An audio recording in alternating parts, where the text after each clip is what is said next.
wanaharibu mpira wetu.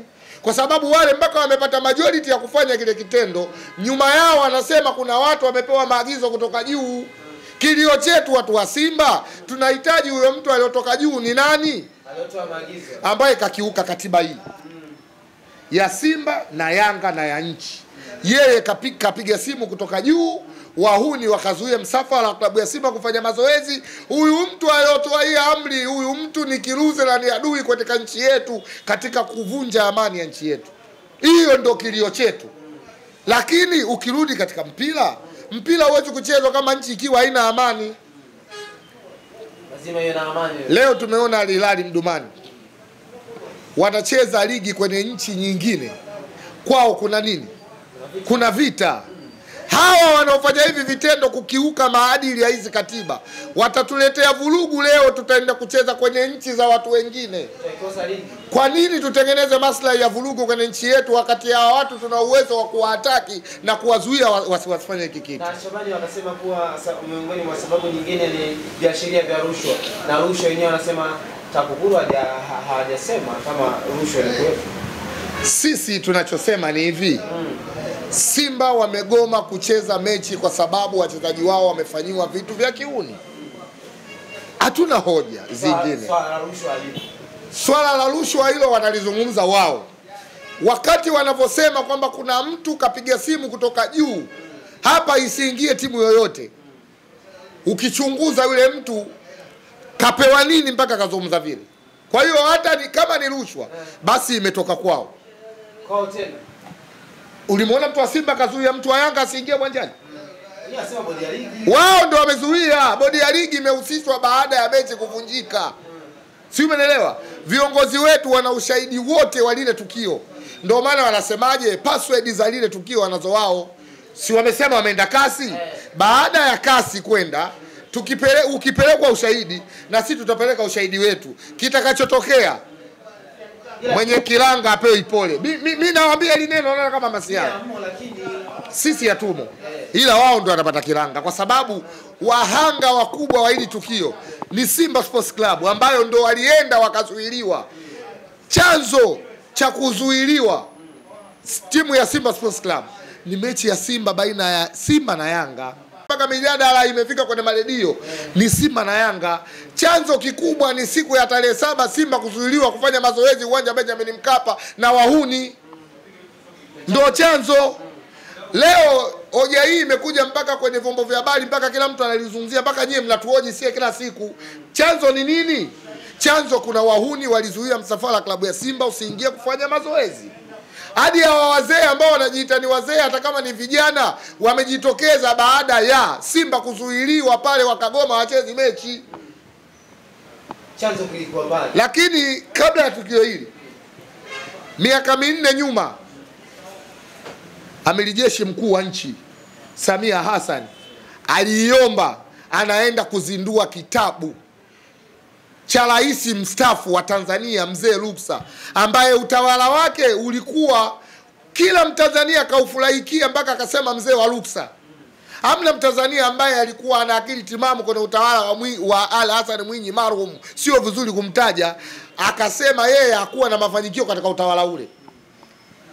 Rais wa nchi wa sasa hivi aliomba mechi isogezwe mbele ili saa moja azindue kitabu cha rais mpendwa, ambaye tulikuwa tunampenda wa Tanzania wote kwa vitu walivyovifanya katika utawala wake wa miaka 10.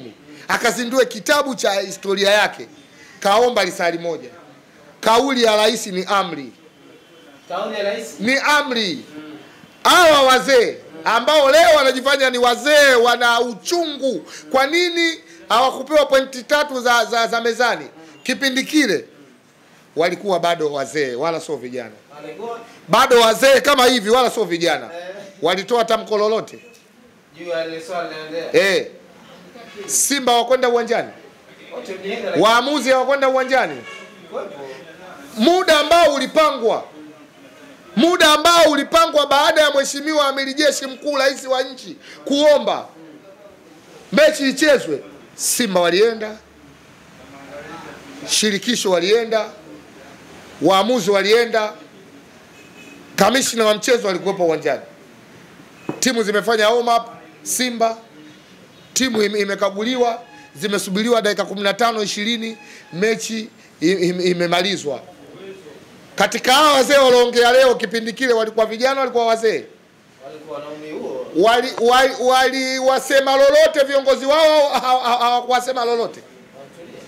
Bodi ya ligi ambao ndio baba wa mpira kasema mechi hii kutokana na uvunjishwaji wa amani.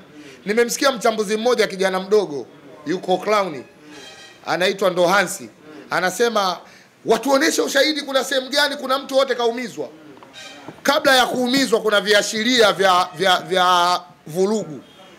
Ukifanya kiashiria kisheria unahukumiwa. Kiashiria tu. Leo nenda Kariakoo kwenye mkutanyiko wa watu, tengeneza bomu la mafuta taa, baki nalo pale mkononi, alafu kaa katikati ya watu, alafu fanya kama unaliwasha. Ukikamatwa unaenda jela. Umeashiria kuhatarisha maisha ya watu.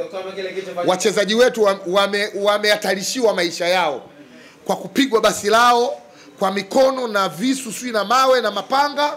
Basi letu wachezaji wetu kwa sababu ilikuwa giza, huwezi kujua mtu silaha alobeba. Huo ndio ukweli. Watu wamekaa nyumbani hawakuona tukio, lakini tukio lile limefanyika, wachezaji wetu wamehatarishwa maisha. Mule ndani ya basi kuna wachezaji wengine sio wa Tanzania. Labda Mohamed Hussein atajua kwa sababu amekulia Uswahilini.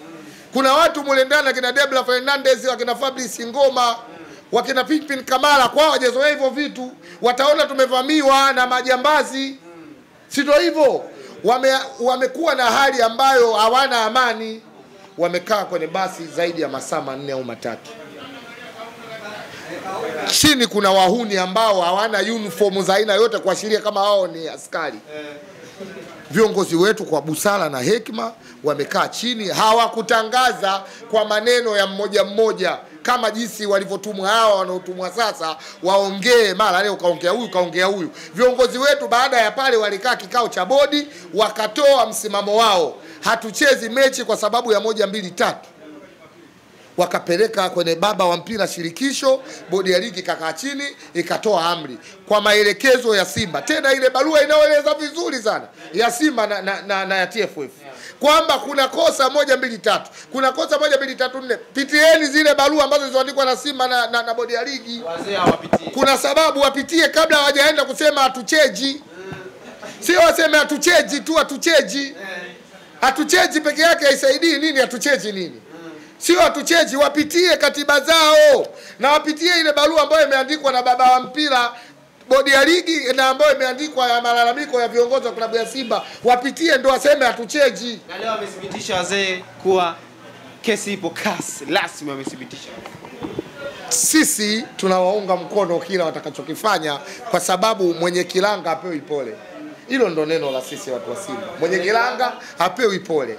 Acha kikawakute afu baadaye ndo watajua. Toka iundwe klabu yao hawajawahi kushinda kesi hata ya kuku. Tena hasa uko kasi wanapoenda. Bora hapa shirikisho kuna hekima zinatumika kama anavyosema mzee wangu Mguto. Kuna muda lazima utumike hekima. Kwa hekima ndio maana kesi za hapa wanashinda. Toka waanze kwenda huko wanapoenda hawajawahi kushinda kesi hata moja. Na wazee wakiwepo kule hamna hatucheji. Kule watu wanafuata sheria na taratibu na kanuni. Sasa kama wameenda huko, si tunawatakia kila laheri na tuwatakie tu mafanikio mema katika hili, lakini tuwaambie mafanikio si ndio kuchukua alama 3. Mwenye kilanga apewe pole. Hawezi kuchukua alama 3, hamna sheria hiyo. Hakuna sheria hiyo. Kitakachowakuta mwenye kilanga apewe pole. Ili neno tunalirudia sana na watalaumiana. Walikuwa na mikataba. Katika mikataba hiyo mmoja wapo wa Yusuf Kagoma, mwamba kweli kweli. Wamecheza nayo mpaka Baikoko. Sasa tumekuta Baikoko kabisa, wamecheza vijana wa kiume wanakata viuno, wana mikataba. Mwisho wa siku Kagoma yuko hapo. Leo wameenda kwenye baba wa mpira CAF ambako ndo kuna chombo cha haki CAS.